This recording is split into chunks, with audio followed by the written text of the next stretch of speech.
Okay? So the question is, so now we have this data, we have this bunch of points, what are the models we want to put on them, right? So here now we have to sort of, it's not like we're just going to come up with some family P sub theta for X or family P sub theta for Y. We need to actually jointly model them, right? The model is really here to try to capture the input-output function from X to Y. Okay, so what we're going to assume is that we have random variables X and random variables Y, and the more general thing I can say is that they have some joint distribution, right? Which is just saying nothing except that they're two random variables. And this joint distribution could tell me that they're independent, could tell me that they are very correlated, they're positively or negatively correlated. Okay, and so what I can do is describe this probability distribution, and there's many ways I can describe it. So for example, I can describe it, say, here I wanted to say entirely.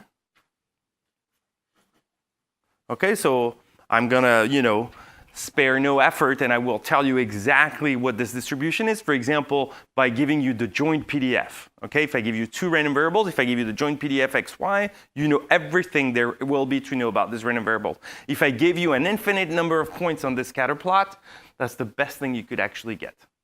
Okay, so of course, this is only in the case when we're talking about amount spent, because there's no joint PDF.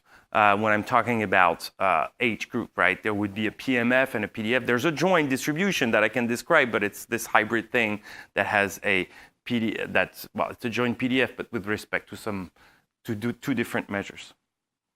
Okay, and so this joint PDF I can actually just break into two parts. There's one part that will describe what X is, and one part that will describe, well, given X, what is Y. Okay, so the first thing is I can describe the marginal density H of X. Okay, so the marginal density of X, if I give you H of XY, how do I get the marginal density of X? I integrate with respect to Y. Okay, so H of X is simply the integral of H of XY dy. Okay, so again, when I give you the PDF, the joint PDF, you know everything. In particular, that gives you the PDF of X. Okay? Independently of whether Y is here or not, all I do is I just pull out my Y. And here, what is this thing usually called?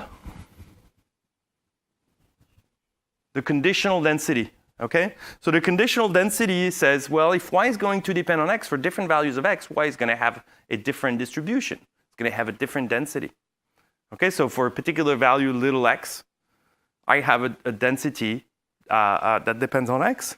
And so this will be the conditional density.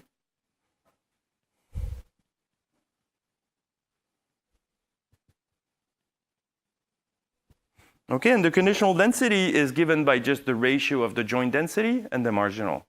Okay, so H of X and Y divided by H of X. Again, I give you H of XY. From this, you can compute this guy. Then you can take the ratio, and that gives you this joint. And of course, if I give you this conditional distribution and this marginal distribution, you can pick their product and get the joint density. And therefore, you're back to having everything you need to know. So it's just a way to break the information into a part that pertains only to X and a part that pertains only to how X depends on Y. But here, if you think about it, all the questions that I asked in the previous slide don't care about what H of X is. Nobody cared if there was, 75% of teenagers in my data set. All I cared about is, given that I have a teenager, what is the probability of having, more than 200 conversion rates, for example.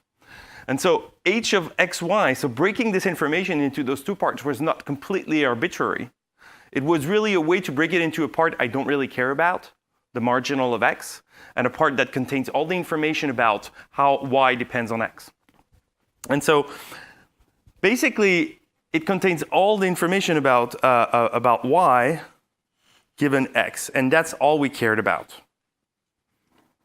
Everybody's with me? Okay, so now if I want to talk about regression, regression is really about understanding the conditional distribution of Y given X. And one way to do this is to understand the conditional density of Y given X. All right? Because it's telling me for a given X, Y is a random variable that will depend on this little x. And I can give you the density.